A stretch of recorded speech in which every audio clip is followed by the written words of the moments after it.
Labrīt! Diemžēl man nesanāca ierakstīt dievkalpojumu Brisbanē, bet es esmu atpakaļ Melburnā un es jums izlasīšu Bībeles teksts un sprediķi, ko es pasniedzu tur dievkalpojumā Brisbanes Latviešu luterāņu draudzē. Pirmais lasījums ir no 1. Mūzes grāmatas 12. nodaļā, 1. līdz 3. pantam. Un tas kungs sacīja uz Ābrāmu: izej no savas zemes, no savas cilts un no savas tēva nama uz zemi, kuru es tev rādīšu. Un es tevi darīšu par lielu tautu. Es tevi svētīšu un darīšu lielu tavu vārdu, un tu būsi par svētību. Es svētīšu tos, kas tevi svētī, un nolādēšu tos, kas tevi nolāda, un tevī būs svētītas visas zemes ciltis. Āmen. Nākošais lasījums ir no Pāvila vēstulē Korintiešiem 12. nodaļā. Jo kā miesa ir viena un tai daudz locekļu, bet visi draudzie miesas locekļi kopā ir tomēr viena miesa, tā arī Kristus, jo arī mēs visi esam vienā garā kristīti par vienu miesu, gan jūdi, gan grieķi, gan vergi, gan brīvie, un mēs visi esam dzirdināti ar vienu garu. Jo arī miesa nesastāv no viena, bet no daudziem locekļiem. Ja kāja sacītu, tā kā es neesmu roka, es nepiederu pie miesas, tomēr tā pieder pie miesas. Un ja auss sacītu, tā kā es neesmu acs, tad es nepiederu pie miesas, tomēr tā pieder pie miesas. Ja visa miesa būtu acs, kur paliktu dzirde? Ja visa miesa būtu dzirde, kur paliktu oža? Bet Dievs locekļus ir nolicis miesā ikvienu savā vietā, kā viņš gribēja. Bet ja tie visi būtu tikai viens loceklis, kur paliktu miesa? Bet tagad ir gan daudz locekļu, bet viena miesa. Acs nevar sacīt rokai, man tevis nevajag, vai atkal galva nevar sacīt kājām, man jūsu nevajag. Bet taisni tie miesas locekļi, kas liekas esam nespēcīgākie, ir sevišķi vajadzīgi. Bet kas mums miesā izliekas mazāk cienījams, tos mēs ietērpjam sevišķā godā.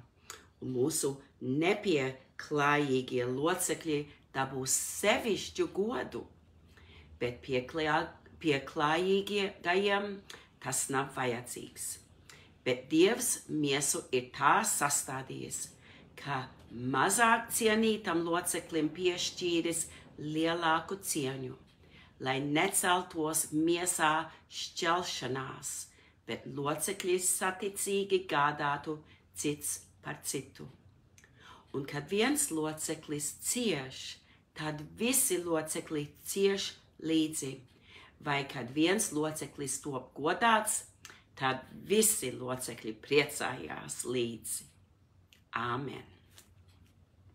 Un pēdējais lasījums ir no Jāņa evaņģēlija 17. nodaļā. Tā Jēzus runāja un savas acis uz debesīm pacēlis sacīja: Tēvs, mana stunda ir nākusi. Apskaidro savu dēlu, lai dēls apskaidro tevi.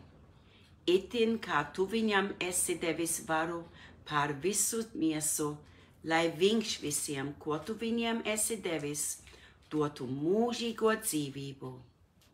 Bet šī ir mūžīgā dzīvība, ka viņi atzīst tevi, vienīgo patieso Dievu, un to, ko tu esi sūtījis, Jēzu Kristu. Svētais Tēvs uzturi tos savā vārdā, jo tu man esi devis, lai viņi ir viens, itin kā mēs.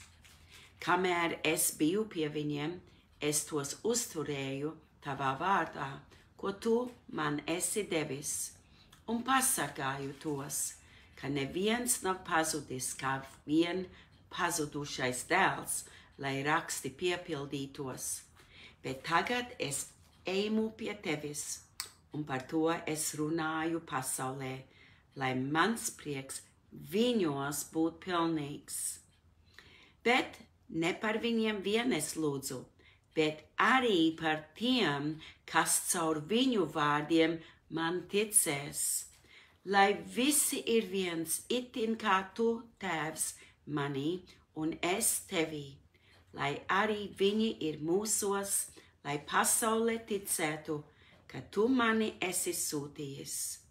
Un to skaidrību, ko tu man esi devis, es esmu devis viņiem, lai viņi ir viens, tāpat kā mēs esam viens. Es viņos un tu manī, ka viņi ir pilnīgi viens, lai pasaule atzīst, ka tu esi mani sūtījis un viņus esi mīlējis, tāpat kā tu mani esi mīlējis. Aleluja!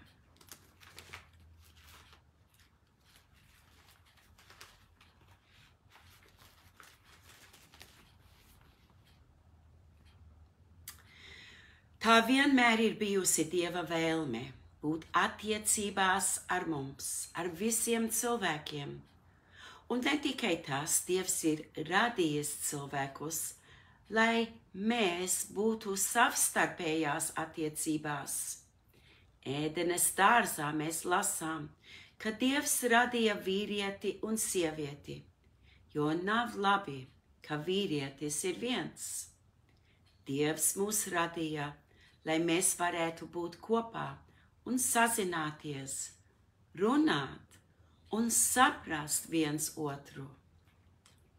Šodienas pirmajā lasījumā Dievs svētīja Abrahāmu, lai visas zemes ģimenes uz visām paudzēm būtu svētītas, lai visa cilvēce caur viņu iepazītu un piedzīvotu Dieva klātbūtni. Abrahāms būtu svētība citiem.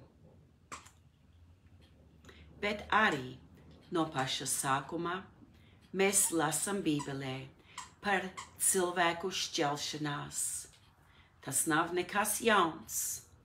Brāļi cīnījās, par kuru Dievs vairāk mīlētu ēdenes dārzā. Un tad vēlāk brālis cīnījās par tēvu svētību. Un tāpēc Dievs deva mūzum 10 baušļus, lai Dieva tauta, Dieva izredzētie, zinātu, kā saprasties sabiedrībā un izturēties viens pret otru ar cieņu. 3. Mūzes grāmatā Levitikas 19. nodaļā 18. pantam Dievs tas kungs runāja uz Mūzu un teica, ka tev būs savu tuvāko mīlēt kā sevi pašu. Un Dievs to pašu pavēlēja caur Jēzu Kristu. Vēlāk mēs to lasām evaņģēlijā. Un tas nav viegli nevienam. Bet Bībelē, 1. Jāņa vēstulē mēs lasām, ka Dievs ir mīlestības avots. Visa mīlestība nāk no Dieva. Un Jēzus, Dieva dēls, bija iemiesots Dievs, mīlestība miesā. Jēzus atdeva savu dzīvību, lai parādītu mums savu pašaizliedzīgo mīlestību, lai mēs redzētu, cik tālu Dievs iet, lai parādītu mums savu mīlestību, lai mēs varētu saņemt piedošanu un sākt visu no jauna ar Dievu un viens ar otru. Un tāpat kā mums arī deva izlīgšanu, ļautu un dot mums iespēju un žēlsirdību mums piedot un mīlēt vienam otru. Mēs saņemam Dieva mīlestību, lai mēs varētu būt svētība un atspogļot Dieva mīlestību citiem. Visa Bībele ir mīlas stāsts par Dieva mīlestību par mums. Tas mums norāda, kam un kā būt, ja vēlamies dzīvot kā Dieva tauta. Arī mums ir jāpiedod, jāmīl un jāvērtē visi cilvēki. Mums jādzīvo sabiedrībā, nav labi, ka esam vieni. Bībeli simtiem gadu rakstīja cilvēki, kuri bija pazinuši Dievu 2000 gadu. Un šeit mēs lasam, ko Dievs viņiem teica un darīja caur viņiem pavisam citā pasaules daļā. Un tas ir Dieva vārds mums šodien. Tas ir tas, ko Dievs mums stāsta par dzīvi, par ticību un par sevi pašu. Mēs pat dzirdam Jēzus paša vārdus Dievam. Tas ir apbrīnojami. Un pēc Jēzus debes braukšanas, kalpošanas turpinājās. Vēstules, ko svētais Pāvils un Jānis rakstīja citiem kristiešiem un tikko izveidotajām draudzēm. Ar Jēzus viss nebeidzās. Ar Jēzus augšām celšanās bija pavisam jauns sākums. Dieva vārds turpinās caur apustuļiem un Jēzus sekotājiem. Mīlestības stāsts turpinās, un tie ir vārdi, ko mēs šodien iedvesmo. Bībele ir ne tikai laba lasāma grāmata vai visvairāk pārdota grāmata. Bībele ir Dieva vārds mums šodien. Tā ir autoritāte manā dzīvē. Cerams, jums arī. Es uzskatu Bībeli augstāk par savu viedokli. Interpretēt, ko tas nozīmē, ir izaicinājums.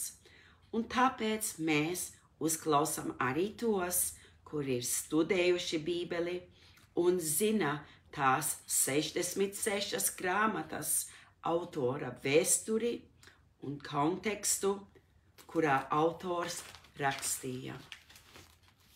Mēs visi esam Jēzus sekotāji, daļa no Kristus miesas, un katram cilvēkam ir ko piedāvāt citam, kad viņi dalās savā izpratnē par Bībeli un savā pieredzē par Dievu. Dažkārt ir grūti ieklausīties dažādas interpretācijas, taču katrs Kristus miesas loceklis ir vērtīga ķermeņa daļa, tāpat kā mēs dzirdējām pirmajā vēstulē korintiešiem. Un mūsu uzdevums ir dzirdēt un atpazīt svētību, ko otrs ir saņēmis, un pievienoties Jēzum lūgšanā, lai mēs būtu viens, neatkarīgi no mūsu atšķirībām, noteiktos uzskatos un interpretācijās. Kā jūs zināt, es dzīvoju ASV, Amerikas Savienotās valstīs, vairāk nekā 30 gadus.